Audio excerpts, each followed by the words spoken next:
What's going on, guys? Cheating the System 21 here, and we're here with another episode of Remembering Bad Company 2. If you're new to the series, this is where I take a weapon and kit from Bad Company 2, and if it's in Battlefield 3, we'll do a comparison and see what's changed. So, this is one of my other favorite assault rifles in Bad Company 2 and Battlefield 3. So we're using the STG-77 or the AUG A3.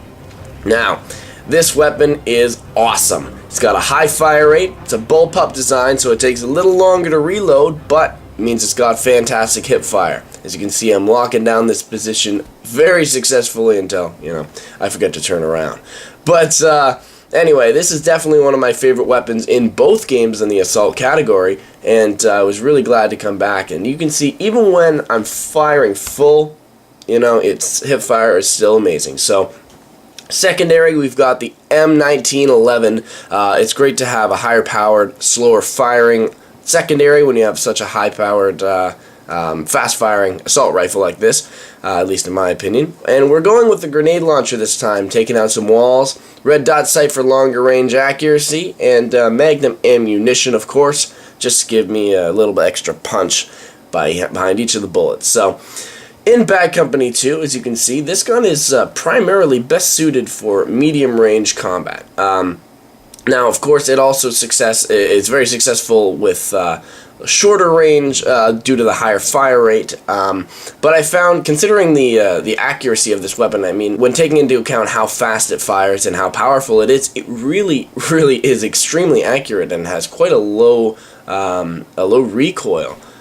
So you can definitely manage this weapon at longer ranges, which is great because it maintains obviously that higher fire rate, and used in shorter ranges, actually, as you can see here, it definitely is successful as well, being the bullpup, having that hip fire accuracy. But popping off headshots and blasting through walls here, which is one of my favorite things about Bad Company 2. But anyway, moving towards to Battlefield 3, as you can see, we've got the AUG A3, standard M1911, didn't want to put a suppressor on it or anything.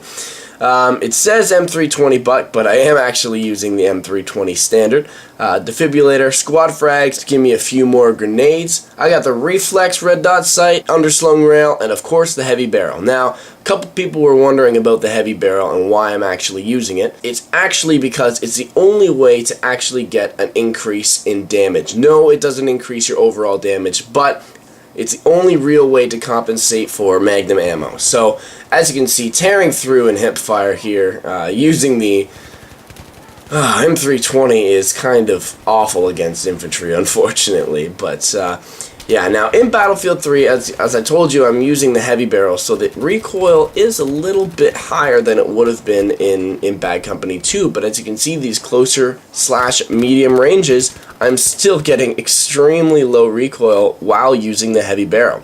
I found that this weapon was one of the most transferable between the two games that I've used so far, that it actually responds just as I'd expect it to.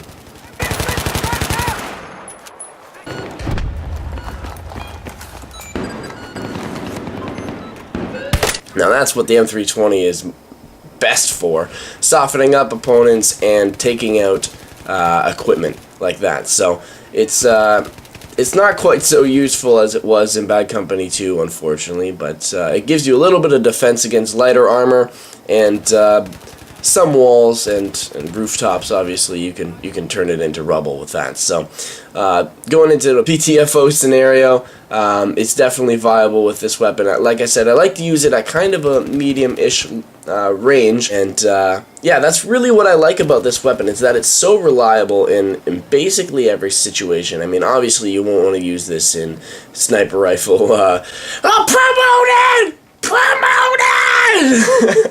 Any Battlefield Friends fan will know exactly what that's all about. But yeah, I was very happy to finally become Colonel 20. On my way to be 100, but yeah, we'll see how that works. Anyway, like I was saying, it is just such a reliable weapon, including the M1911. I used to use that weapon all the time when Battlefield first came out. And God, is it ever just a powerful, accurate, fast-firing secondary. Probably one of the best balanced secondaries in the entire game. Another great thing about the AUG is being able to take out multiple targets with one clip. A lot of weapons we see that have higher fire rates just can't pull that off, but I am completely comfortable going against 2, maybe even 3 opponents depending on the range and not having to worry about reloading.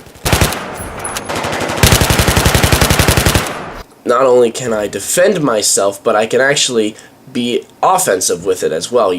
Too often you see most assault weapons, you can either be offensive with it or defensive with it. You see something like an F2000, you kind of have to be offensive with that weapon, and maybe something like the G3, you kind of have to be defensive with that weapon. You don't necessarily want to be rushing in there. But just in case, it's great to have the M1911 there, which is very strong and can, really take down a softened target in 1 to 2 shots. And I mean, there really isn't a whole lot to say about this weapon other than that it's basically good in just about any situation you want to take it in. I had a real great time using it, especially with the Bad Company 2 setup. It's actually a setup I would consider using, maybe minus the M320 and toss in a health kit there. But I think this is definitely one of the better examples of how you can play a weapon in one game and it transfers to the next. So if you guys enjoyed this video, please check out my personal channel. I just set up a demo reel displaying lots of different things that my videos have to offer, so if you want to check that out, that will be awesome. As you can see on the bottom there, the guys who requested the AUG, leave a comment letting me know what weapon you want me to remember next. I am Cheating the System 21, and I'm out.